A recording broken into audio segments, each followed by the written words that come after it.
So we had one of our sisters that was actually staying at the Ritz-Carlton, and she had dealt with some discrimination as she tried to enter into an elevator. Let's roll that clip.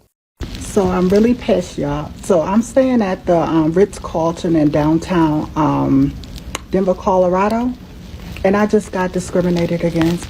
So I went downstairs, and I was getting on the elevator, and the lady, I don't know, I guess she worked at the front desk, but she was trying to show, I guess, how to use the elevator, you know, put your key up, press your floor.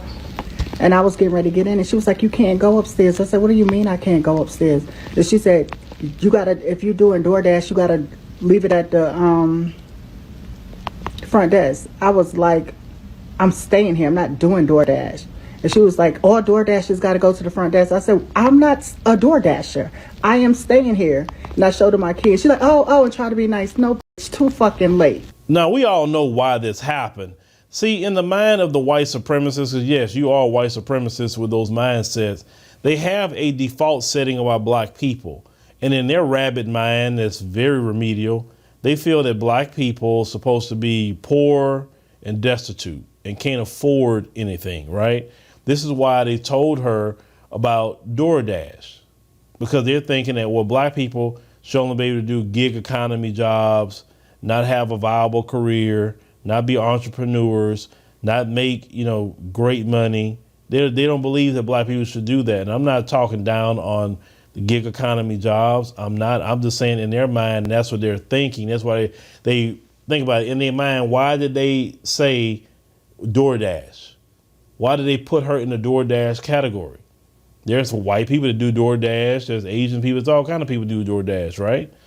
But in their mind, DoorDash is lowly and it's for low-income people. And the lady, I don't know, I guess she worked at the front desk, but she was trying to show, I guess, how to use the elevator, put your key up, press your floor.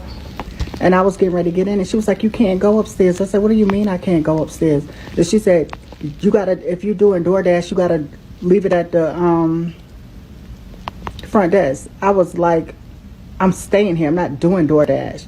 And she was like, all DoorDashers got to go to the front desk. I said, I'm not a DoorDasher. I am staying here. And I showed her my key. She's like, oh, and try to be nice. No, too fucking late. So at times when these white supremacists have this idea that we so lowly, listen, I'm all about being, humble. I'm about, just being respectful. But when white supremacists act like that, that's one of the times that you got to stun on them. You know what I'm saying? And let them know is that first and foremost, I'm staying here.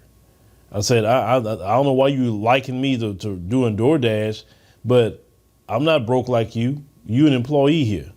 Like I said, I actually can afford to stay here. Sometimes you got to talk to them like that. Not because you trying to be, high and mighty, but you got to let them know that I'm not the one. Because see, if you talk to them in certain manners, they not going to try the next black person that they see. Understand? But I guess they wanted to try her. So I understand she's upset. Now, the good thing is she put this out online.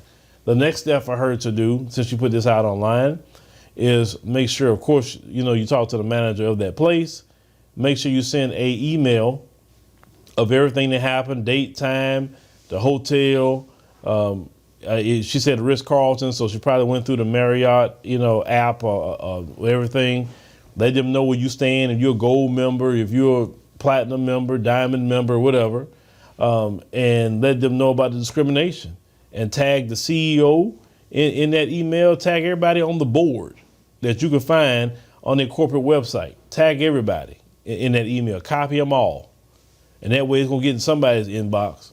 Because trust me, emails work in a lot of ways because you have a written document at that point detailing everything that happened to you and what are they going to do about it.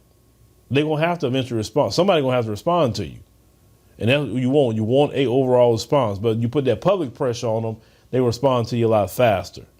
So the sister, I wouldn't want her to let it ruin her day, but just make sure you let them know. Let me tell you something. Corporations are not trying to deal with no discrimination or racism attached to their name. They're not. They want to solve that quick as possible. They want to make sure they business can run smooth because trust me, black folks give Marriott a lot of money. They really do. And they do not want black people to get stirred up and say, okay, well, we're going to boycott your brand and hotel because you have racism. They do not want that. But let me know what y'all think about, this, what this sister's dealing with here. Like I said, you got them white supremacists like that and thinking we all supposed to be broke and destitute, but let's call it what it is. It's more of them broke and destitute than black folk.